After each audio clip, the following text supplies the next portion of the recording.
അപ്പോഴേ ഇന്നത്തെ നമ്മുടെ പരിപാടി എന്താണെന്ന് വെച്ചാൽ ഹൈക്കിങ്ങും ബോട്ടിങ്ങും ഇങ്ങനെയുള്ള കാര്യങ്ങളൊന്നും അല്ല കേട്ടോ. പ്രകൃതി കുറച്ച് വയലൻ്റ് ആയിരിക്കുന്ന സമയമാണ്. അപ്പോൾ നമ്മൾ സൈലൻ്റ് ആവണമല്ലോ, രണ്ട് കൈ അടിച്ചാലല്ലേ സൗണ്ട് ഉണ്ടാവുള്ളൂ. അപ്പോൾ ഇതാണ് ഇന്നത്തെ നമ്മുടെ പരിപാടി. അപ്പോൾ നമ്മളിപ്പോൾ പുറത്ത് പോയിട്ട് കുറച്ച് കുടിവെള്ളം, അതുപോലെ തന്നെ ഫുഡ് വയ്ക്കാനുള്ള കാര്യങ്ങൾ, ഇങ്ങനെയുള്ള കാര്യങ്ങളൊക്കെ മേടിച്ചുകൊണ്ട് വന്നിട്ടുണ്ട്. അപ്പോൾ പുറത്തിറങ്ങാൻ പറ്റില്ല. നമ്പർ 8 ആണ്. നമ്പർ 8 എന്ന് പറഞ്ഞു കഴിഞ്ഞാൽ ഫുള്ള് ലോക്ക്ഡൗൺ ആയ പോലെയാണ് കേട്ടോ. പിന്നെ വേണ്ടവർക്ക് പുറത്തിറങ്ങാം, ഓൺ റിസ്ക്. പിന്നെ എനിക്കത് പറ്റി, എൻ്റെ തല കാണാനില്ല, എൻ്റെ കൈ പോയി എന്നൊന്നും പറഞ്ഞിട്ട് കാര്യമില്ല. ടൈഫൂൺ 8-ാം നമ്പർ എന്ന് പറഞ്ഞു കഴിഞ്ഞാൽ നല്ല അടിപൊളി സ്ട്രോങ് ആണ്.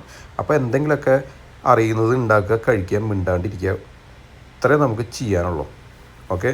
അപ്പോൾ ഇന്നത്തെ ഒരു ദിവസം ഫുള്ള് റൂമിൽ കൂടാനുള്ള പരിപാടിയാണ്. എന്തെങ്കിലുമൊക്കെ മൂവി ഒക്കെ കണ്ടിരിക്കുക, ആരോടും ഒന്നിനും പോകണ്ട. ഓക്കെ. അപ്പോൾ ശരി, എല്ലാവരും സുഖമായിട്ടിരിക്കും.